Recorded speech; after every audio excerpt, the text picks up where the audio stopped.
Hello. नमस्कार दोस्तों, स्वागत है आप सभी का आपके अपनी डेली करंट अफेयर्स की क्लास में। प्यारे साथियों, आज हम 11 सितंबर 2025 के महत्वपूर्ण करंट अफेयर्स को पढ़ने जा रहे हैं और आप देख रहे हैं 1371 नंबर की क्लास। आप यहां पे करंट अफेयर्स तो पढ़ेंगे और साथ ही आपको मिलेगा static GK, PYQ, triple R और कल के करंट अफेयर्स का रिवीजन। बहुत कुछ मिलता है 30 से 35 मिनट के इस लेक्चर में, जो आपके भारत के हर प्रतियोगी परीक्षाओं के लिए अति महत्वपूर्ण है। तो चलिए स्टार्ट करते हैं बिना किसी देरी के और पहला प्रश्न देखते हैं। देखिए, मैंने ये न्यूज को बहुत ही डिटेल से कवर भी किया था। अगर आपने इस वीडियो को देखा है तो आप जाकर के देखा नहीं है तो जाकर के देख लेना, ठीक है। मैंने बताया था कि फ्रांस में क्या ऐसे हालात हो रहे हैं और उसके पहले मैंने नेपाल को भी बहुत अच्छे से डिस्कस किया था। और अभी सुबह 7 बजे बिहार जीके का बिहार करंट अफेयर एक बहुत इंपॉर्टेंट टॉपिक आ रहा है, बिहार में वर्तमान में कौन क्या। तो आप वो भी जाके टॉपिक पढ़ लेना क्योंकि आपका बीपीएससी का पेपर है। तो अब देखो, यहाँ पे डेली आपको सुबह 7 बजे एक और क्लास मिलेगी डेली करंट अफेयर्स के ठीक बाद, तो उसको देख लेना। तो सेबेस्टियन लेकोर्नु किस देश के प्राइम मिनिस्टर बने हैं? Sebastien Lecornu has become the prime minister of which one of the following country? तो इसका राइट आंसर हो जाएगा फ्रांस। तो फ्रांस में वही हालात देखने को मिले जो आपको कल मैंने नेपाल के बारे में बताए थे। तो फ्रांस में राष्ट्रपति इमैनुअल मैक्रों ने वहां के जो डिफेंस मिनिस्टर हैं, जो मेरे पीछे आप देख रहे हैं, Sebastien Lecornu, he has been appointed as the new prime minister of France. तो फ्रांस में एक साल में ऐसा हो रहा है कि फोर्थ टाइम यानी चौथी बार प्राइम मिनिस्टर अपॉइंट किया जा रहा है, क्योंकि जो भी प्राइम मिनिस्टर आ रहा है तो वो बहुमत खो दे रहा है। तो हाल ही में पीएम फ्रांसवा बायरू ने भी रेजिग्नेशन दिया है, मैंने आपको कल ही बताया था। अब उसके एक कड़ी आप जोड़ दीजिए नए प्राइम मिनिस्टर के अपॉइंटमेंट।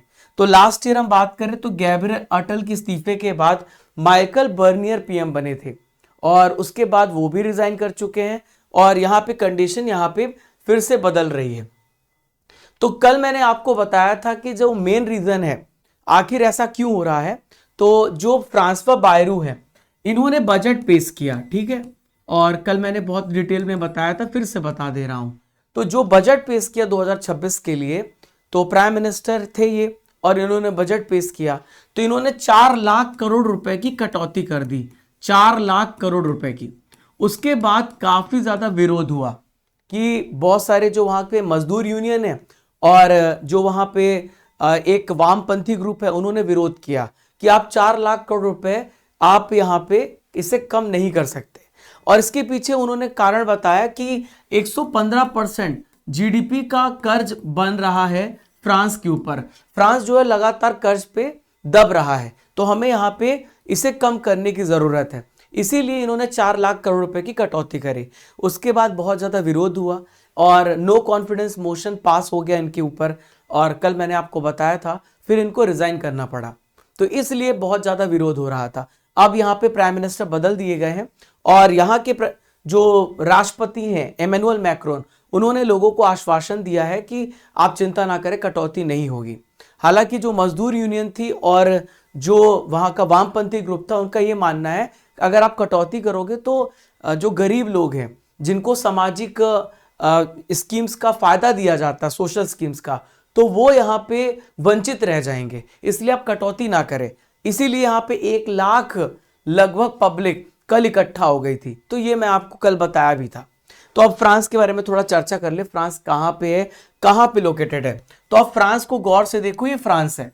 फ्रांस के बगल में बेल्जियम है, लग्जमबर्ग है, जर्मनी है, स्विट्जरलैंड है, इटली है, इधर तरफ भूमध्य सागर है और इधर स्पेन है, इधर अटलांटिक ओशन है, ये इंग्लिश चैनल है यूनाइटेड किंगडम और फ्रांस के बीच में। फ्रांस की कैपिटल पेरिस है, 2024 में पेरिस ओलंपिक यहीं हुआ था। तो फ्रांस की कैपिटल पेरिस है, ध्यान में रखिएगा। इमैनुअल मैक्रोन यहाँ के राष्ट्रपति हैं, ये भी आपको ध्यान में रखना है, क्लियर है। और यहाँ पे जो करेंसी का इस्तेमाल होता है वो यूरो का होता है। और भारत और फ्रांस के बीच में बहुत सारे एक्सरसाइज होते हैं, जैसे शक्ति अभ्यास जो कि आर्मी एक्सरसाइज है, Varun, Garuda, desert night, Frinjex, ये सारे अभ्यास भारत और फ्रांस के बीच में होते हैं। अब देखो, बात यहाँ पे हमने प्राइम मिनिस्टर की है, तो बहुत सारे देशों के प्राइम मिनिस्टर और जो उनके राष्ट्रपति हैं वो भी मैं आपको पढ़ा देता हूं, जो आपके एग्जाम में आ सकते हैं, और 10-15 आपको और करंट अफेयर मैं पढ़ा देता हूं। तो इरफान अली के बारे में कल ही मैंने आपको बताया था। इरफान अली गुयाना के राष्ट्रपति बने हैं। आप मेरे साथ रिवीजन भी करते चलिए, ठीक है। चलिए बताते चलिए ताकि आपका भी रिवीजन हो, दिमाग पे थोड़ा जोर डालिए। अनुतुन अनुतिन चार्नविराकुल तो थाईलैंड के प्राइम मिनिस्टर बने हैं, ये थाईलैंड की पीएम बने हैं, ठीक है, इसको भी आप नोट कर लीजिए। फिर है इंगा रुगिनियानी, तो लिथुनिया के प्राइम मिनिस्टर बने हैं, लिथुनिया के प्राइम मिनिस्टर ये बने हैं, ठीक है। आगे बढ़ते हैं। यूलिया स्विरिडेंको तो यूक्रेन की प्राइम मिनिस्टर बनी है, यूक्रेन की प्रधानमंत्री बनी है, ठीक है। आगे बढ़ते हैं। जेनिफर गैरलिंग साइमंस तो जेनिफर गैरलिंग जो साइमन है, ये सूरीनाम की राष्ट्रपति बनी है, पहली ये महिला राष्ट्रपति है, प्रेसिडेंट बनी है। इसको भी आप यहां पे नोट कर लीजिए। क्लियर? ओके।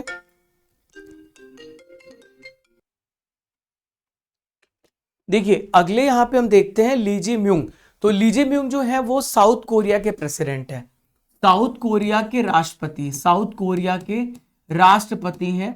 इसको भी आप नोट कर लीजिए, ठीक है। चलिए नेक्स्ट यहां पे देखते हैं लुइस मोंटेनेग्रो, तो पुर्तगाल के प्राइम मिनिस्टर हैं, पुर्तगाल के प्राइम मिनिस्टर है, इसको भी आपको ध्यान में रखना है। नेक्स्ट है कामिल इदरिस, तो कामिल इदरिस जो है फ्रेंड्स वो यहाँ पे सूडान के प्राइम मिनिस्टर, सूडान के प्राइम मिनिस्टर है। और सलीम बिन ब्रिक तो ये यमन के प्राइम मिनिस्टर हैं, यमन के प्रधानमंत्री हैं, इसको भी आप नोट कर लीजिए। चलिए आगे बढ़ते हैं और लॉरेंस वोंग भी पढ़ लेते हैं। तो सिंगापुर के प्राइम मिनिस्टर है लॉरेंस वोंग, सिंगापुर के प्राइम मिनिस्टर है लॉरेंस वोंग। क्लियर है? चलिए अब यहां पे दूसरा प्रश्न देखते हैं। स्वच्छ वायु सर्वेक्षण पुरस्कार 2025 में 10 लाख आबादी वाले शहरों में पहला स्थान किसको प्राप्त हुआ है? First position among 10 lakh population in स्वच्छ वायु सर्वेक्षण। तो देखो इंदौर जो है स्वच्छता में भी नंबर 1 बन गया है, और स्वच्छ वायु सर्वेक्षण यहाँ की एयर क्वालिटी भी बहुत अच्छी मानी गई है 10 लाख प्लस पॉपुलेशन में। और इसको यहाँ पर जो अवार्ड प्रदान किया गया है ministry of environment forest and climate change के द्वारा ये अवार्ड यहाँ पे दिया गया है, ठीक है। और शहरों में वायु गुणवत्ता सुधार प्रयासों का इसमें एवेल्युएशन किया जाता है। और 10 लाख इसमें 3 कैटेगरी में अवार्ड मिले हैं, 10 लाख प्लस और 3 to 10 लाख और 3 लाख से कम आबादी वाले। तो यहां पर हम देख लेते हैं, तो 10 लाख प्लस आबादी में इंदौर नंबर 1 है, जबलपुर सेकंड है, आगरा और सूरत को तीसरा स्थान मिला है। नेक्स्ट बात करें 3 से लेकर 10 लाख में, तो अमरावती आंध्र प्रदेश में पहला है नंबर, झांसी मुरादाबाद दूसरे नंबर पे है, और अलवर को तीसरा स्थान मिला है। और 3 लाख से कम आबादी वाले में देवास पहले स्थान पे, दूसरा परवाणु और तीसरा है अंगुल। तो तीनों कैटेगरी में मैंने आपको अवार्ड बता दिए हैं, ठीक है। तो यहाँ पे इंदौर और उदयपुर को एक और इम्पोर्टेंट अवार्ड मिला है। तो भारत के 2 ऐसे सिटीज हैं जिनको ग्लोबल अवार्ड मिला है, वेटलैंड सिटी मान्यता दी गई है।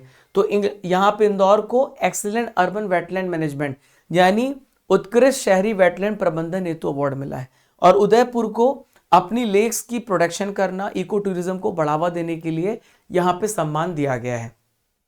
अगला प्रश्न है भारत और किस देश के बीच में एक आपातकालीन चिकित्सा इकाई के निर्माण के लिए एमओयू पे हस्ताक्षर किया है? तो इंडिया और किस कंट्री ने इमरजेंसी मेडिकल यूनिट के कंस्ट्रक्शन के लिए मेमोरेंडम ऑफ अंडरस्टैंडिंग को लेके हस्ताक्षर किया है? तो भारत और श्रीलंका के बीच में ये एमओयू साइन किया गया है। एमओयू क्या होता है? एमओयू मतलब होता है मेमोरेंडम ऑफ अंडरस्टैंडिंग। इसका ये मतलब है आपने अपने दोस्तों के साथ कई बार प्रॉमिस किया होगा कि हम दोनों मिलके गोवा जाएंगे, पर कभी जाते नहीं है, पर एमओयू हो गया कि कभी जाएंगे।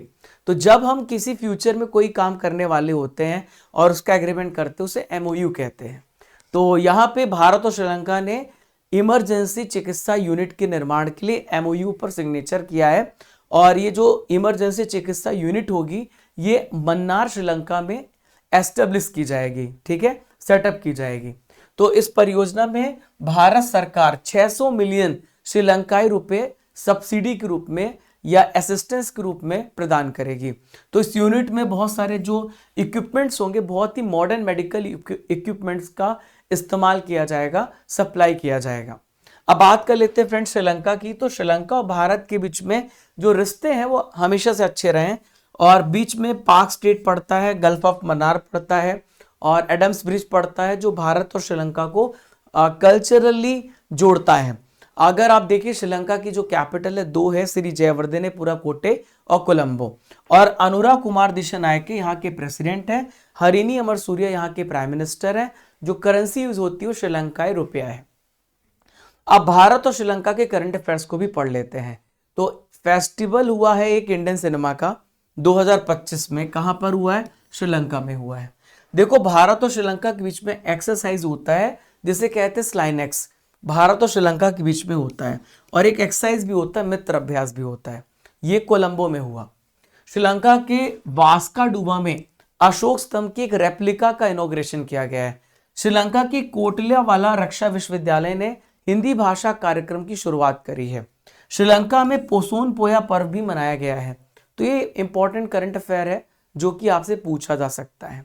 देखिए श्रीलंका ने सर्वोच्च सम्मान दिया है प्राइम मिनिस्टर मोदी को, और इसे कहते हैं, ये है मित्र भूषण अवार्ड, मित्र विभूषण अवार्ड। अंतरराष्ट्रीय रामायण कॉन्क्लेव कहां पर हुआ है? श्रीलंका में ऑर्गेनाइज किया गया है। देखिए फ्रेंड्स, कल मैंने आपसे 3 प्रश्न पूछे थे जिसका आंसर आप सभी को कमेंट बॉक्स पे देना होता है। तो आप चेक कर लो कि आपने सही दिया है या नहीं। तो आप यहाँ पे देखो, भारत में ब्रिटिश शासन के दौरान गवर्नर काउंसिल के विधि मेंबर के रूप में कौन अपॉइंट किए गए थे? तो सत्येंद्र सिन्हा। क्या नाम है इनका? सत्येंद्र सिन्हा इनका नाम है। अगला प्रश्न है, कौन संविधान सभा के राज्य मामलों की समिति के अध्यक्ष थे? तो पंडित जवाहरलाल नेहरू। पंडित जवाहरलाल नेहरू। संविधान सभा के द्वारा निर्मित संविधान पूर्णतः कब अस्तित्व में आई? तो 26 जनवरी 1950 को पूरी तरीके से लागू हुई और 26 नवंबर 1949 को बन करके तैयार हुई। अब मैं आपसे 3 प्रश्न पूछ रहा हूं, मैंडेटरी आपको इस प्रश्न का उत्तर देना है। कौन संविधान सभा का संवैधानिक सलाहकार था? संविधान का प्रारूप समिति यानी ड्राफ्टिंग कमेटी का प्रस्तावना का प्रस्ताव किसने रखा? सतीश धवन अंतरिक्ष केंद्र कहां पर है? चलिए चौथा प्रश्न देखते हैं। एक सैन्य अभ्यास है ज़ैपेट 2025, इसका आयोजन किस देश में किया जा रहा है?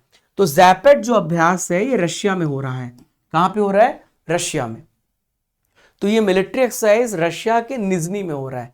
10 से लेकर 16 सितंबर के बीच में चलेगा। ज़ैपेट का मतलब रशिया में वेस्टर्न होता है, वेस्ट पश्चिम होता है, और इसमें बहुत सारे देश भाग लेते हैं, भारत भी इसमें भाग ले रहा है। ठीक है, तो भारत की 65 सैनिक इसमें शामिल हो रहे हैं, और यहाँ पर जो मेन इसका उद्देश्य है, जो वेस्टर्न कंट्रीज रशिया को दबाने का प्रयास करते हैं, खासकर आप देखिए अमेरिका और यूरोपियन कंट्रीज, तो यहाँ पे उनको एक संदेश दिया जा रहा है कि हम एशिया के जो लोग हैं, हम एशिया के जो देश हैं, Russia, Bharat, Pakistan, China, Bangladesh, Belarus, Iran, हम सब एक हैं। अगर आप हम पे टक्कर करोगे तो हम मिलकर आप पे अटैक करेंगे। और यही चीज़ आपको झलक जो एससीओ समिट है, एससीओ में भी देखने को मिलेगी। ठीक है, क्योंकि एससीओ भी एक मिलिट्री ऑर्गेनाइजेशन, अभी रिसेंटली में इसकी मीटिंग हुई है चाइना में हुई है। ठीक है, अब देखो बहुत सारे अभ्यास ऑर्गेनाइज हो चुके हैं, मैं आपको पढ़ा देता हूँ सारे अभ्यास, रिवाइज करा देता हूँ। तो 14th बोल्ड कुरुक्षेत्र, ये इंडिया और किसके बीच में होता है? सिंगापुर के बीच में होता है। ठीक है, इंडिया और सिंगापुर के बीच में होता है। ठीक है, अगला है प्रचंड शक्ति अभ्यास। तो ये एक इंडियन आर्मी के द्वारा किया जाता है, और ये टेक्निकल अभ्यास है। अपने यहाँ पे हथियारों को टेक्निकल रूप से हम मॉडर्नाइज करने और अभ्यास करते हैं ताकि हम उसको सीख सकें। 32वां सिम्बेक्स अभ्यास, ये भी इंडिया और किसके बीच में हुआ? सिंगापुर के बीच में। 8वां डस्लिक अभ्यास, ये इंडिया और किसके बीच में हुआ? उज्बेकिस्तान के बीच में। ठीक है, चौथा टाइगर ट्रंप अभ्यास, ये इंडिया और अमेरिका के बीच में, इंडिया और अमेरिका के बीच में। ठीक है, अगला देखते हैं पैसेक्स अभ्यास, ये इंडिया और किसके बीच में? ग्रीस के बीच में होगा, इंडिया और ग्रीस के बीच में हुआ।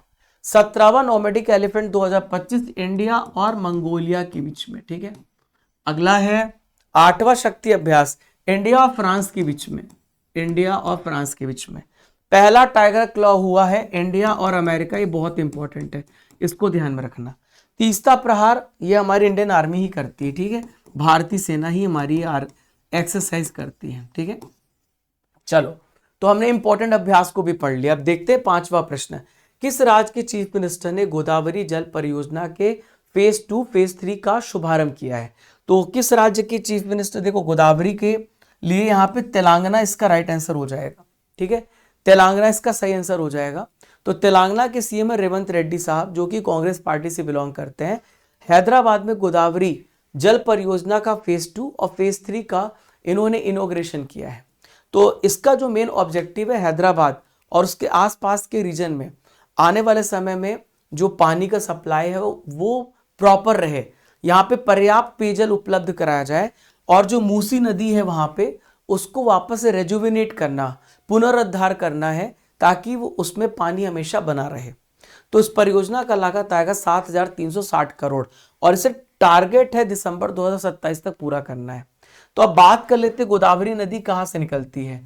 तो गोदावरी नदी आप यहाँ से देखिए निकल रही है। तो बहुत अच्छा मैट्रिक बता देता हूँ, गोदावरी में लिखा है गॉड। गोदावरी को जब आप बोलते GOD गॉड, और गॉड जो है वो ईश्वर है, गॉड तो ईश्वर है। तो कहां से निकलती है?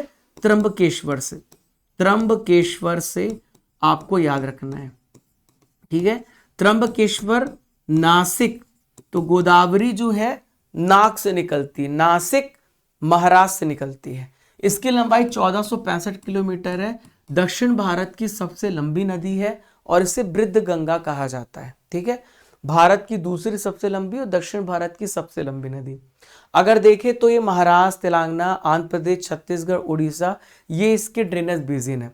बहुत सारी सहायक नदी इंद्रावती, प्राणहिता, मंजीरा, वर्धा, बैनगंगा, सबरी, और इसे दक्षिण की गंगा, दक्षिणी गंगा भी कहा जाता है। मूसी रिवर का रिजर्वेशन की बात मैंने करी थी। तो मूसी रिवर जो है वो तेलंगाना के विकाराबाद, अनंतगिरी पहाड़ियां वहां से निकलती है और कृष्णा नदी से जाके मिल जाती है। लंबाई 250 किलोमीटर है। इसे हैदराबाद की लाइफलाइन कहा जाता है। अगला प्रश्न है प्रश्न नंबर 6, पीएम नरेंद्र मोदी ने बाढ़ प्रभावित किस राज्य के लिए 1600 करोड़ रुपए सेंट्रल असिस्टेंस दिया है? तो आपको पता है पंजाब में बहुत बड़ा संकट आया है और वहां पे पंजाब में लगभग हर रीजन में बाढ़ का प्रभाव देखा जा रहा है। तो 1600 करोड़ रुपए यहाँ पे राहत राशि दी गई है, और इसमें ये जो राशि है बाढ़ प्रभावित क्षेत्र को वापस से रिहैबिलिटेट, जो घर गिर गए, पुनर्वास, वहां पे रिलीफ दिया जाएगा, और जो इंफ्रास्ट्रक्चर को नुकसान पहुंचा है तो वहां पे उसकी मरम्मत की जाएगी इस राशि से। तो राष्ट्रीय आपदा प्रतिक्रिया कोष NDRF से ये सहायता दी जा रही है, और एक इमरजेंसी फंड होता है। NDRF की स्थापना 2006 में हुई है। NDMA एक्ट 2005 में लाया गया था कि भारत में किसी प्रकार की कोई आपदा आती है तो हमारे पास एक राशि होनी चाहिए, हमारे पास एक फोर्स होनी चाहिए जो आपदा के समय हमारी मदद करेगा। तो पंजाब का पटियाला है, फिरोजपुर है, रोपड़ है, संगरूर है, ये ज्यादा प्रभावित हुए हैं बाढ़ से। तो पीएम मोदी ने हिमाचल प्रदेश को भी 1500 करोड़ रुपए का राहत की घोषणा करी है। हिमाचल प्रदेश में भी बाढ़ के बहुत बड़े मतलब प्रभाव देखने को मिला। अगला है भारत, ईरान और आर्मेनिया त्रिपक्षीय वार्ता 2025 का आयोजन ये कहां पर किया गया है? तो भारत, ईरान और आर्मेनिया के बीच में तेहरान, ईरान की कैपिटल तेहरान में ये ट्राइलैटरल, ये 3 देशों का वार्ता आयोजित किया गया। तेहरान ईरान की कैपिटल है, और वहां पे बहुत सारे मुद्दों पे चर्चा हुई है कि हम मिलकर के आपस में स्टेबिलिटी बनाएंगे, पीस को प्रमोट करेंगे, व्यापार को आगे लेके जाएंगे, और जब भी जरूरत पड़ेगी रणनीतिक साझेदारी करेंगे और अपनी कनेक्टिविटी को मजबूत करेंगे। तो यहाँ पर आप देखो अगर गौर से, तो ये इंडिया का मैप है, आप यहाँ पे देख रहे हो इंडिया का ये मैप है, ये इंडिया है। तो ये इंडिया आप यहाँ पर देखो, ईरान में हमने बहुत बड़ा इन्वेस्टमेंट किया है, और ईरान में चाबहार जो पोर्ट है वो भारत ने बनाया है। तो चाबहार पोर्ट के माध्यम से हम मिड ईस्ट में, यूरोप में हम क्या करते हैं, इस रूट का इस्तेमाल करके हम यहाँ पे अपने माल को एक्सपोर्ट करेंगे और इंपोर्ट भी करेंगे। तो यहाँ पर आप देखो ये जो रेड लाइन आपको देख रहे हो, तो भारत ईरान से, फिर रशिया से, फिर यूरोप को जोड़ेगा, इसके लिए भी चर्चा करी गई है। तो एक international north south transport corridor पे भी चर्चा करी गई है। चाइना यही कर रहा है। चाइना ने क्या किया, एक सिल्क रूट बनाया, पाकिस्तान से गुजारा और वो जो है यूरोप तक जा रहा है और अपनी कॉरिडोर को मजबूत करते हुए अपने व्यापार को बढ़ा रहा है। तो जो अगला यहाँ पे दौर होगा वो आर्मेनिया में आयोजित किया जाएगा, नेक्स्ट राउंड कंसल्टेशन का, कनेक्टिविटी को लेकर के और बातचीत की जाएगी। अब बात कर लेते हैं ईरान की। तो ईरान काफ़ी ज़्यादा न्यूज़ में भी रहा है क्योंकि ईरान और इजराइल की ढिसुम हुई और अमेरिका भी इस पर कूद गया था। मैंने ऑपरेशन भी पढ़ाया था आपको। तो आप ये देखो ईरान यहाँ पर है, ठीक है। ईरान का पड़ोसी देश तुर्कमेनिस्तान है, अफगानिस्तान है, पाकिस्तान है और ईरान के बगल में इराक भी है, अजरबैजान है, आर्मेनिया है और यहाँ पे पर्शियन गल्फ है, स्ट्रेट ऑफ हॉर्मोज है, इसके ऊपर कैस्पियन सागर भी आपको देखने को मिलेगा। तो पश्चिमी देश है ईरान और एशिया देश है। 1935 तक फारस के नाम से इसे जाना जाता था। आयतुल्ला अली खमेनेई यहाँ के सुप्रीम लीडर हैं। मसूद पेशेकियान यहाँ के राष्ट्रपति हैं। ईरानी रियाल यहाँ की करेंसी है। आर्मेनिया की हम बात कर लेते हैं क्योंकि आर्मेनिया से भी हमारी बात हुई है। तो आर्मेनिया आप यहाँ पे देखिए, तर्की है, जॉर्जिया है, अजरबैजान है और इधर नीचे ईरान से लगा हुआ देश है। तो आर्मेनिया की कैपिटल येरेवन है। वहागन खास तुरियान यहाँ के राष्ट्रपति हैं। निकोल पाशिनियान यहाँ के प्राइम मिनिस्टर है और ड्राम यहाँ की करेंसी है। अगला प्रश्न देखते हैं, प्रश्न नंबर 9। CSIR NIS SCPR यानी राष्ट्रीय विज्ञान संचार एवं नीति अनुसंधान संस्थान, जिसे कहते हैं national institute of science communication policy research, इसका नया डायरेक्टर किसे बनाया गया है? तो डायरेक्टर बनाया गया डॉक्टर गीता वाणी रायसम को। अब यहां पर देखो, मैंने आपको पढ़ाया था TCA कल्याणी। तो TCA कल्याणी बनी CGA, controller general of accounts, ठीक है, ये बनी है, मैंने आपको पढ़ाया भी था। उमा कांजीलाल इग्नू की डायरेक्टर है। इग्नू आपने ओपन यूनिवर्सिटी है, ठीक है। और अनुराधा ठाकुर जो है RBI में डायरेक्टर बनी है, ठीक है। केंद्रीय जो डायरेक्टर बोर्ड है उसमें यहाँ पे मेंबर बनी है, ठीक है, एज ए मेंबर बनी अनुराधा ठाकुर। तो डॉक्टर गीता वाणी रायसम आप मेरे पीछे देख रहे हैं, national institute of science and communication policy research. तो यहाँ पर ये न्यू डायरेक्टर बनाई गई हैं और जो मेन काम होता है, ये जो इंस्टीट्यूट है इसका मेन काम होता है साइंटिफिक और इंडस्ट्रियल, CSIR के तहत ये काम करता है, रिसर्च पे काम करता है। तो इसका मेन उद्देश्य है साइंस और टेक्नोलॉजी और इनोवेशन पॉलिसी पे रिसर्च करना। अब देखो और भी अपॉइंटमेंट की बात आई है तो और भी अपॉइंटमेंट में रिवाइज करा देता हूं। तो S शिव कुमार ये air force incharge in administration बनाए गए हैं, ठीक है। तो आप इनको नोट कर लीजिएगा, AOA बनाए गए हैं, ठीक है। पराग जैन रॉ के डायरेक्टर बनाए गए, रॉ के चीफ बनाए गए हैं। पराग जैन रॉ के चीफ बने हैं। शैलेश सिंह मेहता जो भारत में फर्टिलाइजर है ना, फर्टिलाइजर, ठीक है, उर्वरक और इंस्टीट्यूट है, इसके अध्यक्ष हैं। T रविशंकर जो यहाँ पे क्या बने हैं, जो हमारा 280 अनुच्छेद के तहत फाइनेंस कमीशन होता है ना, उसके अंशकालिक सदस्य बने हैं, मेंबर बने हैं, ठीक है, अंशकालिक मेंबर बने हैं। और यहाँ पे हम बात करें S महेंद्र देव, तो जो प्रधानमंत्री की आर्थिक सलाहकार परिषद है, इकोनॉमिक परिषद है, एडवाइजर, तो यहाँ पे ये उसके अध्यक्ष बने, ये प्रेसिडेंट है, ठीक है। आर्थिक सलाहकार परिषद जो कि प्रधानमंत्री को आर्थिक यानी इकोनॉमी से रिलेटेड सजेशन देते हैं। अश्वनी लोहानी जो है ये प्रधानमंत्री संग्रहालय, प्राइम मिनिस्टर जो म्यूजियम है उसके ये अध्यक्ष, ठीक है, उसके ये चेयरपर्सन बने हैं अश्वनी लोहानी। चलिए आज का आखिरी प्रश्न देखते हैं। विश्व चैंपियन डी गुकेश जो 18 साल में डिंग लेरेन को इन्होंने हराया था, इनको हराने वाले सबसे युवा ग्रैंड मास्टर कौन बन गए हैं? तो देखिए हर एक इंसान का एक टक्कर का इंसान होता है और अभिमन्यु मिश्रा ने इतिहास रचा है और डी गुकेश को हराया है। तो आप यहाँ पे अभिमन्यु मिश्रा को देख रहे हैं, केवल 16 साल के हैं और डी गुकेश शायद 18 साल के थे जब चैंपियन थे, अब 19 साल के हो गए होंगे। तो यहाँ पर ये यंगेस्ट ग्रैंड मास्टर बने हैं to beat the world champion D Gukesh.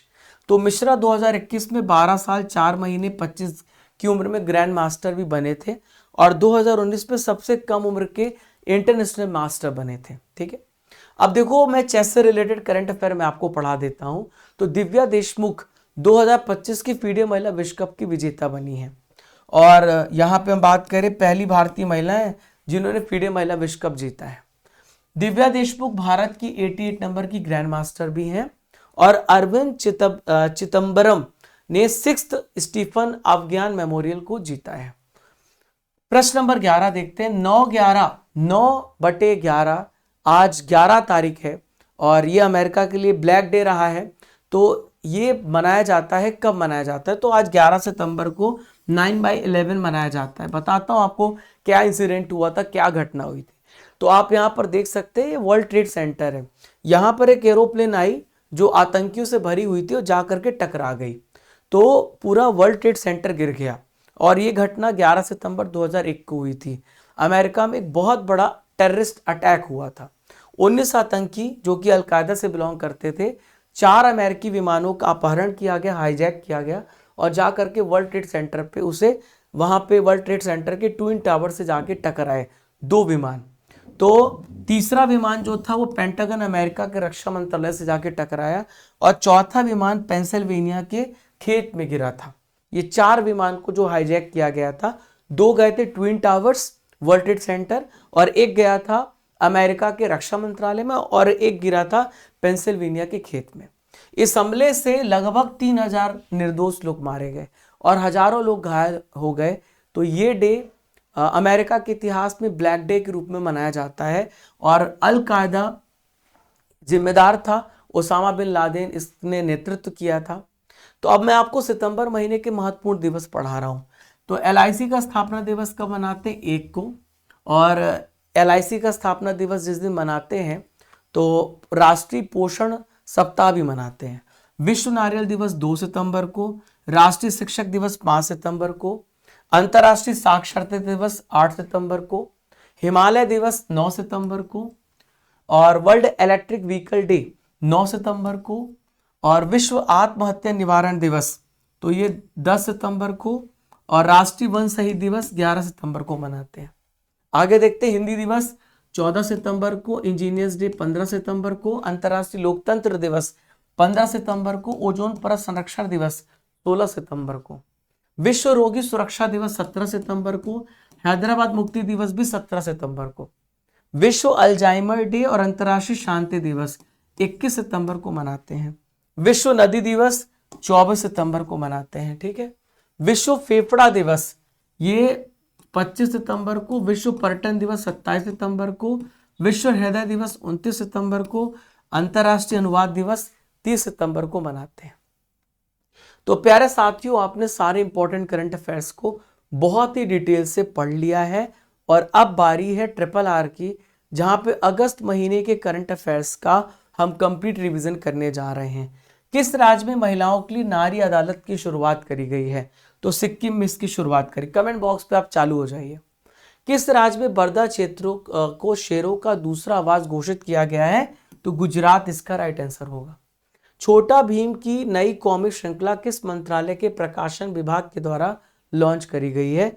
तो इसे सूचना एवं प्रसारण मंत्रालय के द्वारा लॉन्च किया गया है। हीरो मासाउराकावा किस देश के मुक्केबाज थे जिनका निधन हो गया है? तो ये जापान के मुक्केबाज थे जिनका निधन हुआ है।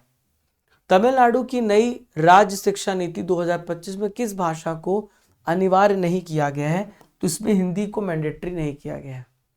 प्यारे साथियों, 10 सितंबर के करंट अफेयर्स का रिवीजन करेंगे, जो करंट अफेयर आप 10 सितंबर को कल मैंने पढ़ाया था।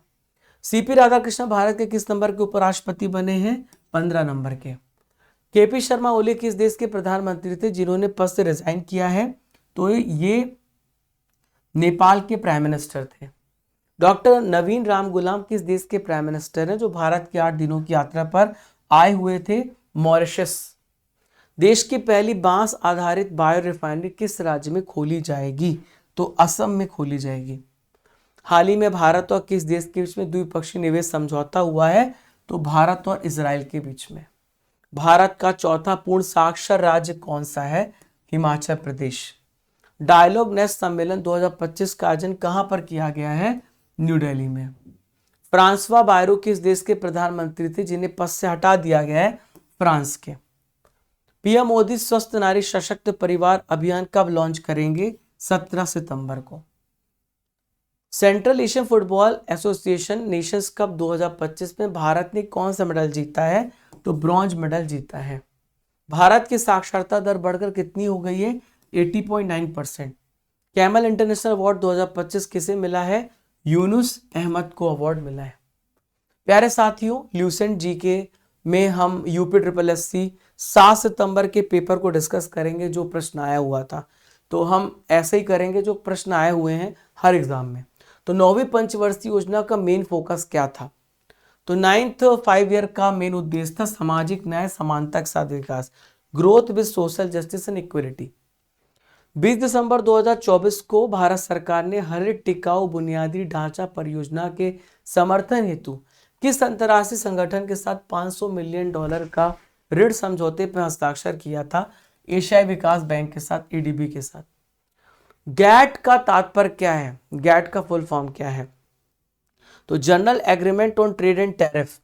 तो general agreement on trade and tariff, trade and tariff, tariff and tax, general agreement on tariffs and trade, ये भी हो सकता है। ए इसका राइट आंसर होगा। ठीक है, चलिए आज का सवाल है स्वच्छ वायु सर्वेक्षण 2025 में 10 लाख आबादी वाले शहरों में पहला स्थान किसको प्राप्त हुआ है? कमेंट बॉक्स पे बताइए। आपको एक पिक्चर दिख रही, पहचान करना है पिक्चर किस व्यक्ति की है? कमेंट बॉक्स पे आपको लिखना है ये पिक्चर किस व्यक्ति की है। ठीक है, और साथियों ऐसे ही पढ़ते रहिए। मैं आपको थोड़ा इन्फॉर्मेशन दे देता हूँ एप्लीकेशन के बारे में। जो बहुत सारे बच्चे आज क्लास ले रहे हैं नए, तो उनको पता नहीं होगा, तो मैं एप्लीकेशन के बारे में थोड़ी जानकारी आपको दे दूं। तो आप सभी स्टडी कर एप्लीकेशन को डाउनलोड कर लीजिए, जहां पे आपको इस क्लास की पीडीएफ मिल जाएगी। और एप्लीकेशन को डाउनलोड करने के बाद आप यहां पे अपना रिव्यू भी देना कि आपको कैसा लगा। डेली करंट अफेयर्स की पीडीएफ यहीं पे मिलेगी।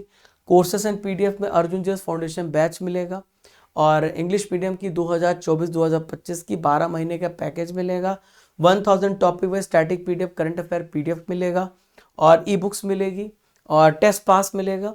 और साथियों आप जैसे एप्लीकेशन को डाउनलोड करेंगे तो आपको यहाँ पर अर्जुन जेएस फाउंडेशन बैच में जाना है, और अर्जुन जेएस फाउंडेशन बैच में जा करके एनरोल करना है। ठीक है, 499 में आपको बैच मिल रहा है। ऐसे में double modern history, Indian physical, world geography और इकोनॉमिक्स, फिजिक्स, केमिस्ट्री, बायोलॉजी 499 में आपको बैच मिल रहा है 3 साल की वैलिडिटी के साथ। फर्स्ट 100 स्टूडेंट्स को पीडीएफ नोट्स, रिकॉर्डेड सेशन 499 में मिल रहा है। आपको 1000 प्लस वीडियोस मिलेंगे। 7 से 8 महीने में आपका कोर्स कंप्लीट होगा। टाइमिंग होगी 1 to 2, 5 to 6 PM। Application download करने के बाद अर्जुन जेएस फाउंडेशन बैच में जाइएगा, एनरोल करिएगा। 4000 प्लस टेस्ट पास में मिलता है एप्लीकेशन के अंदर ही। 2024-2025 का 12 महीने का करंट अफेयर्स का पैकेज भी है, 6 महीने की ई बुक भी है, और अगस्त महीने की हिंदी इंग्लिश दोनों मीडियम में आपको मंथली बुक भी मिल जाएगी। 1000 topic wise current affair PDF, static PDF भी आपके लिए उपलब्ध कराया गया है। सुबह 7 बजे बिहार करंट अफेयर स्पेशल वर्तमान में कौन क्या बनाया है, जाके जरूर देखना। ठीक है, जय हिंद, जय भारत।